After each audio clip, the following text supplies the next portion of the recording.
What's up, guys? And welcome to the Back to the Life podcast. Today we have a truly special guest, the man who holds the Guinness World Record for the most house live stream in human history. Please welcome Rabbi Rothschild. Thank you so much for the opportunity to be here.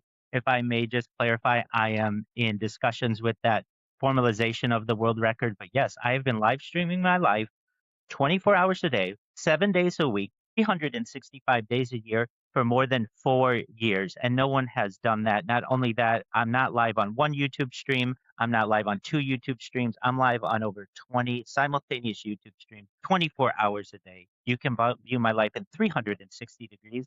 I even have a ceiling camera. Rabbi, thank you for being here. How are you doing today? I'm lovely. Thank you so much for the opportunity to be here, Antonin, and with your audience. To give you all a little bit about who I am and what I do, I'm Rabbi Rothschild. If you don't know who I am, you will. I I stream have my life 24 a hours a question day, for that. 7 days a week, 365 days a year for world peace. That's the real motivating factor behind it. I've been doing so for more than 4 years. My streams go back to the pandemic. We've seen the death of a queen, the birth of AI, the coronation of a king, and everything in between. This is a real life Truman Show for anyone out there who's seen that movie or the television show That's Big Brother. In the 90s, the phrase content is king was coined, and I'm making it true today. My own way, I'm king of the internet. This is the biggest event in global history, and here's why. In 2017, The Economist magazine stated that data had overtaken petroleum as Earth's #1 resource. I have more data archived on the internet than any person ever, which is making me very influential. I'm going viral. And when I do, I want to make you, your friends, your family, and anyone out there who's in the audience, I want to make you financially independent. I want you to be able to make your generations financially independent. And I want you to be able to start charities and philanthropic organizations of your own. That's nice. That is very nice. Let's dive it straight. Rabbi, most people know you as ViralRabbi. Can you tell us in nutshell who are you and what actually drive you to stream 24/7, 365 days? Absolutely. I am traditionally a very religious person. Prior to the pandemic, I would attend shul or synagogue daily, every day for years on end without missing. I'm very consistent. And when the pandemic occurred, my job I'm a certified project management professional, having launched apps on the App Store and Google Play. And at the time, I was under contract with a major Fortune 100 company, and my position went remote. And so I went from never being on camera and really not being comfortable on camera too much, more than the average person, to being on camera more than 8 hours a day. And on top of that, my synagogue classes and many of our events went virtual as well. So very quickly, as the pandemic progressed, I went from being someone who was very traditional, not in front of the camera, to being on camera anywhere between 8 and 12 hours a day. And after work, I would hit golf balls at Tiger Woods' golf course in Anaheim, California. And I would want to see what my golf swing looked like on camera. And so I would take video of it. And after I would play golf, I would upload the camera footage to my cloud.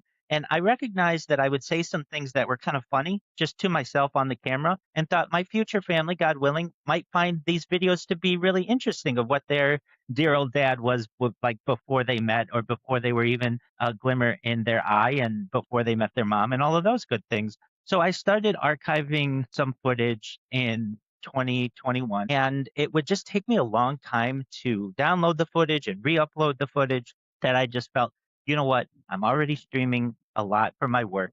I'm already streaming a lot for my religious life. And why don't I just start a YouTube channel, which I did in 2021? And I'm somebody who, if I'm going to do something, I want to do it better than anybody else. So very quickly, I bought a bunch of different laptops, and all in all, like about half a dozen different laptops, a half dozen or so different Chromebooks, handheld devices, and tablets, all in all about 33 different devices, and put them all around myself, and began live streaming my life 24 hours a day, and felt that it would be really interesting for people to be able to get a portal into what a human life was like. And what's different about my streams than many other people who stream is the archiving of the footage. That's very important. My streams are like a timeline or a time capsule of human achievement. So you can literally go back to my life last week, last month, last year, 4 years ago, and know what was going on, not just in my life, but also what was going on in human history. Because 24 hours a day, I keep a radio on in the background that archives human events. So we've seen, like I say, the death of a queen, the birth of AI, the coronation of a king. We've seen assassinations and assassination attempts. I mean, even I have footage from before large language models became so commonplace within our society. I was an early adopter of ChatGPT in November of 2022. I was a user when it launched November 30th, 2022, and now we've seen it expand to Claude and Grok and Gemini and Copilot and Perplexity and all of the other and Meta AI, everything else that has changed our lives. And I have that like a story for the world, which is really Okay. exciting. I've live streamed over 1,666 days approximately as of this discussion, and would like to do this for the rest of my life. I feel it will be very important for the world to be able to learn from an individual who has archived so much data. Understand? That's very true. So, so you hold the Guinness World Record for the most live streamed hours in history. How do you even keep something like that going for 661 60 days plus days straight? How? Absolutely. Well, as I've said, that world record is difficult to verify at this point because we need someone to watch 4 years of content to be able to make sure that it's verified. But when we're able to crowdsource it, I know I will formally hold that title and many other titles on this stream as well in terms of data archive, simultaneous streams, and those things. But how am I able to do it? I'm a very consistent person, just generally I always have been, and my life is enmeshed with my streams. And so whenever I awake, the first thing I do is pray, and then I restart my streams. I do the necessary in terms of hygiene and such. Then I pray some more. I have my morning prayers, which is in the shacharis, and then from there, I am usually either being on podcasts or connecting with people on Discord or on Twitter Spaces and teaching people about what I do, learning from other people, which is really important. And I get great joy from that. I get great joy from connecting with people all over the world. We may be thousands of miles away, but it's like we're in the same room with each other, having a cup of coffee and just learning about each other and how we can help each other. And I find these things to be very important. And as I That's true. previously said, I stream my life for world and I talk about things that people find to be very positive. I like to talk about things that unite us, like ending world hunger through the use of technology, such as agricultural drones, floating greenhouses, saltwater greenhouses, hydroponic, vertical farming, cloud seeding. I want to help end world thirst. I'm sponsored by a cryptocurrency that's worth tens of millions of dollars. And one of the things that we do is we build wells and water towers in developing nations such as Nigeria for the benefit of the less fortunate. We run toy drives and food drives. My streams are about giving back to the community, even though Mm-hmm. they may be small. I do my best to impact the world as much as possible. I want to help end world thirst in other ways as well through things like perhaps building of more wells and desalination technology where we pump earth seawater onto land to make it drinkable. This type of technology I feel is very important, and many people don't know that it exists. And I do my best to educate people on it on a daily basis. So that type of helping the world and connecting with people is an extreme motivating factor, and is something that keeps me going every single day. This is next level. If this motivates you, hit the like and let's keep going. Hit the like, guys. That's right. Like, subscribe, make sure to comment. Yeah. So, what does normal day look like when you are live 24/7? How do you handle it? How do you handle it mentally and physically? Certainly. Well, as I previously said, immediately upon awaking, I say a prayer. It's known as Moda Ani. I'm an Orthodox Jew and do my best to live as Orthodox a life as I can while live streaming my life. From there, I take care of some of the necessity of hygiene. A lot of people have the question, do you live stream yourself in the shower or go into the bathroom? And I have, but that's against many of the platform's terms and conditions. So what I do is I have GoPros to archive much of that information, though I do have a lot of it that is stored on social media of me doing what people do in the bathroom. But from there, I say my morning prayers, which is chakras and Don Tefillin, and then I teach a class every day and have for going back to more than 120 days on Kabbalah, which is Jewish mysticism. So that class lasts anywhere between 1 and 3 hours a day. And I take questions from people. We watch other people's classes to learn. And I do have some people who join it. And then once that class is over, my day is pretty open to be able to connect with friends that I have. I'm really big into playing games. So I play games with my community. I have over 2,900 people in my Discord community. Anyone who wants to join discord.me/rabbi. What's really unique about my stream is you can connect with me whenever you want. You come to my Discord and we'll talk about anything that you have. If you something good happened in your life, bad happened in your life, you want to talk about futurism or time travel or whatever it is you want to discuss, I'm open to it. And not every streamer is like that. In fact, Yeah. most of them are not. But you can connect with me 24 hours a day. And it just depends. I do IRL streaming. I've streamed as far north as Santa Barbara, as far south as San Diego, as far east as the desert and mountains, as far west as the Pacific Ocean. I've streamed in Beverly Hills, in Los Angeles, at Disneyland.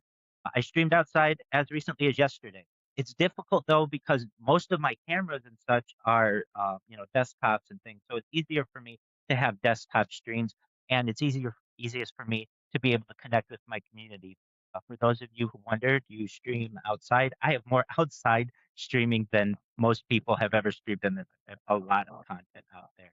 So then from there, I like to in the evenings watch documentaries. So I watch documentaries with my community and any kind of topic. We'll watch things on energy, advanced propulsion.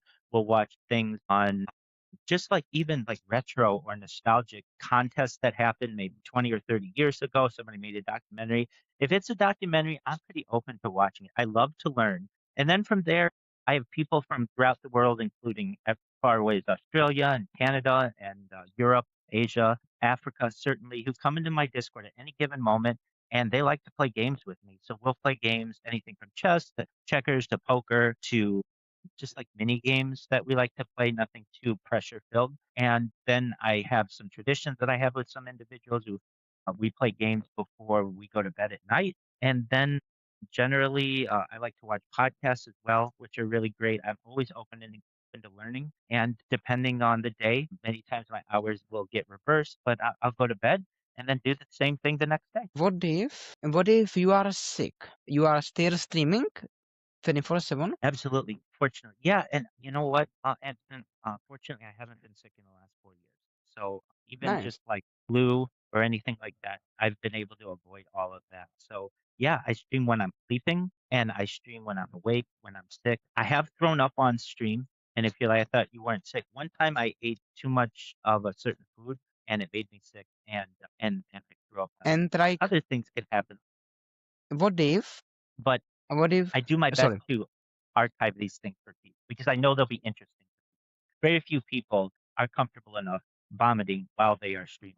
what if your friends or your relatives want to visit you but doesn't want to be on camera? Sure.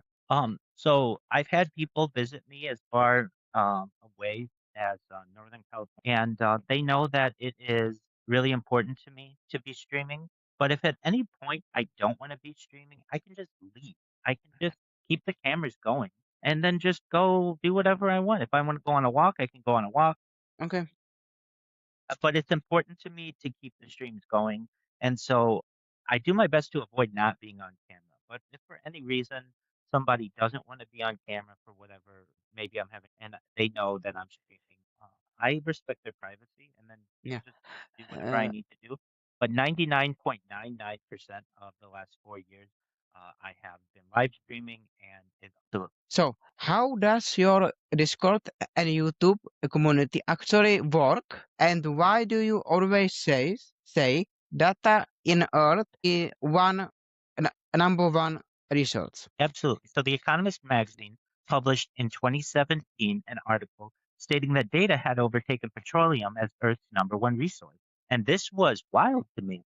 to think that the most valuable thing that we have on our planet is no longer a traditional resource like gold or silver or petroleum, but is data, is something that we make ourselves. And I found this to be very interesting. As a certified project management professional, this was of particular interest to me because I was creating apps and data was really important to them. And so the way that my YouTube works is I archive my stream every 12 hours or so.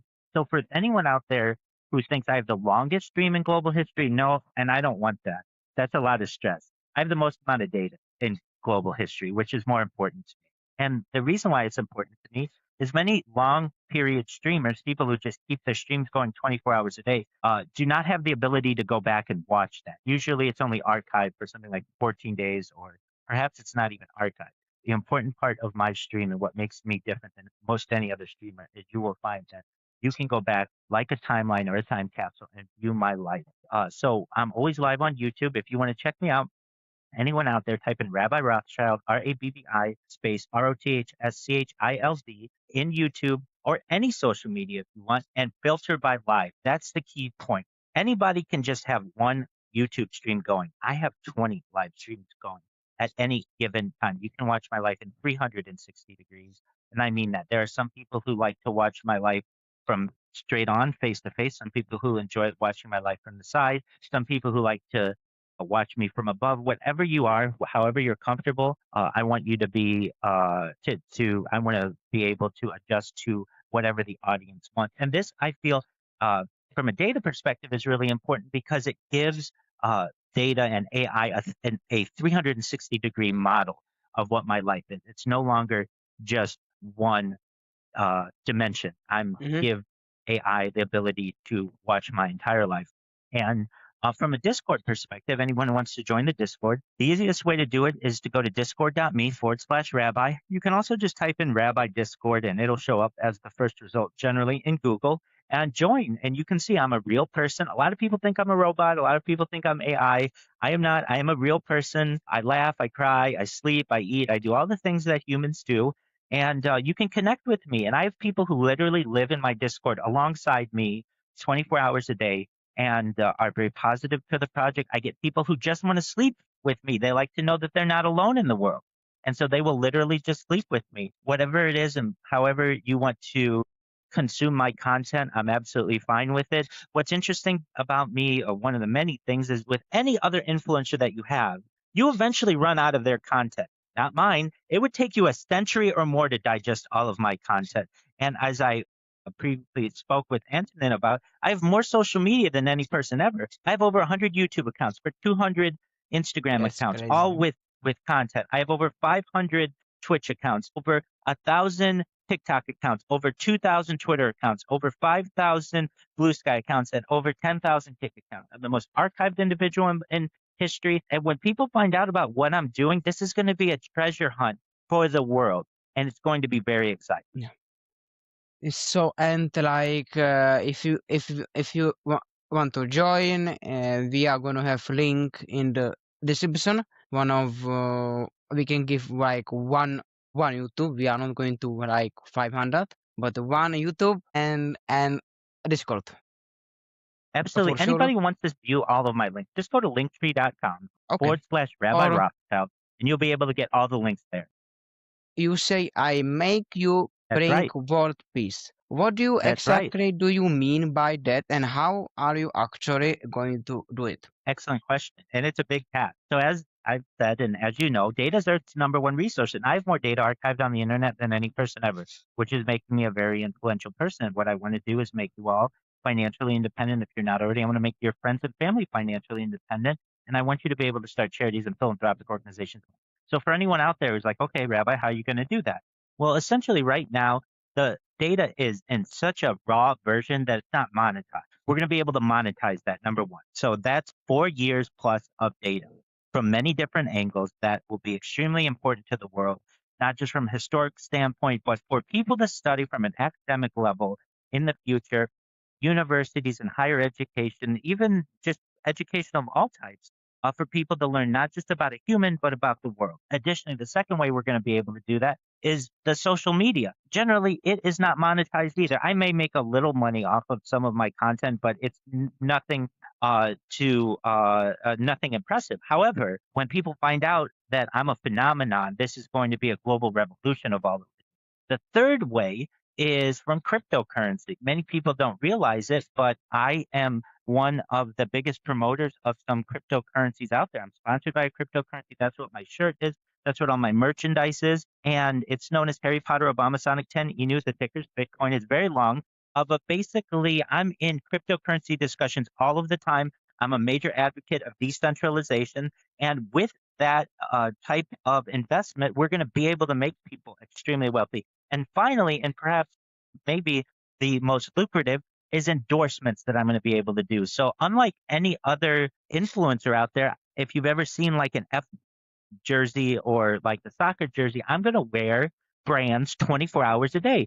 And unlike any other celebrity out there who will wear other things, I will wear your brand all of the time. So it is a constant advertisement that we're going to be able to utilize. We're going to take all the money from the endorsements and the cryptocurrency and the monetization of social media and monetization of all of the data. We're going to put that in a 501c3, which in the United States is basically a not-for-profit trust. And then we're going to be able to give back to people. And people, everybody who followed me on social media, you're essentially in the club.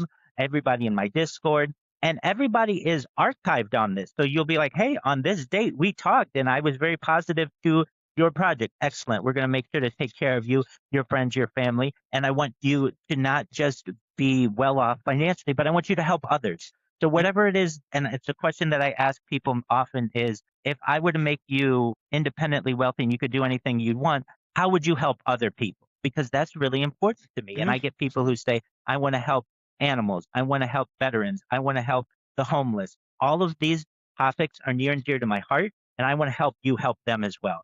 So that's how I say I want to make people trillionaires. Now, people may say trillionaire is a big word. You know, currently there aren't really any publicly known trillionaires. Elon Musk is approaching being a trillionaire. How are you going to be able to make us a trillionaire, Rabbi? Well, when I was a kid, everybody wanted to be a millionaire.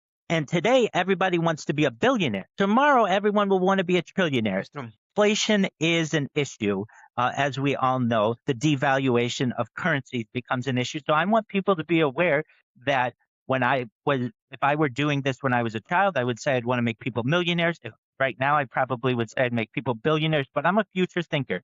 And so I want to make people trillionaires. Tomorrow's trillionaires are today's billionaires, and we're yesterday's millionaires. This is the future. If you want to be part of it, like and comment. There you go. Absolutely. So you are non-binary Orthodox Rabbi. What does the combination look like in real life, and how do people react to it? Yeah, it's an excellent question. According to the state of California, I am a non-binary, or I have changed my gender to be non-binary and even be a woman. And the reason why I've done this is because I don't want to lock myself into any given gender. Because at the heart of what I do, I feel I'm transhuman. So one of the things that I talk about is life extension technology. So if I may, I want to say that as a human, I was born a man, but I may be able to live longer than most people really anticipated. We're moving from a world of humanism into transhumanism, and I don't want to limit myself. I may live 100,000 years as a man, and then I eventually want to live as a woman, and I don't feel that I should have to be limited by that. If I get bored of being a man, then I might want to be a woman in 1,000,000 years or some crazy amount of time, or I might want to be a dog, or I might want to be a robot or whatever. What I talk about with people is life extension technology. It's very important. Things like oxygen therapy, human growth hormone, stem cells, cryonics, cryogenics, nootropics, peptides, cold shock therapy, red light therapy, perhaps ambrosia therapy, testosterone replacement therapy. These are all types of technology that I want to give people the resources to be able to afford, so that they're able to extend their life from perhaps the average life expectancy in the Western world of age 80 to age 100, 120. But then at 120, people may say, Rabbi, I'm 120 years old. My body's starting to break down. What's the next plan? And I want to give people the opportunity, if they want, to be able to utilize another type of technology known as mind uploading technology, where Mhm. with your consent, and consent is very important. If you don't want this, you shouldn't have it. But we scan your brain into a computer like a CAT scan or an MRI, knowing where every atom is in your central nervous system and your peripheral nervous system for later download. As an Mhm. android, an avatar, a cyborg, a cybernetic being, a clone of yourself, a robot, an ethereal being, whatever you want to be. But what I'm saying to you and I'm saying to your audience is there may be a day in the future, and perhaps not so distant future, where people may be able to have a life of digital immortality. And Mhm. if That's that's true. the case, I don't want to limit myself to having to be a man for the rest of my life. And that's why, according to the state of California, I've changed my gender and I can be whatever I want. And from an LGBTQ plus perspective, I consider myself to be the plus because I don't know what that is, but I consider that to be like transhumanism. But in terms of what I'm attracted to, I love women. I love beautiful women. I love smart women. And frankly, I love experienced women. That's something that's very Mhm. attractive to me. Women who have wisdom, women who have beauty. I can find beauty in 90-year-old women. I can find beauty in 30 year Yeah. old. So Rabbi Rothschild, thank you so much for the last 30-minute conversation. Thank you. Absolutely. Guys, if this episode woke something up to you, smash the like button right now. A comment, I am in if you are ready to change. Turn off notification and subscribe. Thank you once again. Stay legendary and I see you soon in the next one. Peace. God willing. Thank you. Peace.